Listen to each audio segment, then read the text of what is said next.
What's up, ladies and gents, it's Dread, and we've got an epic stream lined up for you guys this weekend. So get yourself ready for some Payday 3 and some amazing giveaways. These prizes will include an Evetech mousepad, 2 Lenovo shirts, an Evetech hamper which includes an Evetech mousepad, Neo backpack, and those amazing Evetech blue light glasses.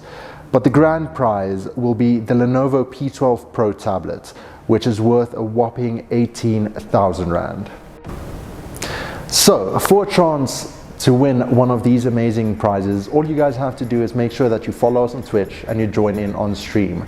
We have been running entries for the P12 across the past 3 streams, but this last stream will allow you to get that last entry in to stand a chance to win it. The draw will be happening live on Twitch.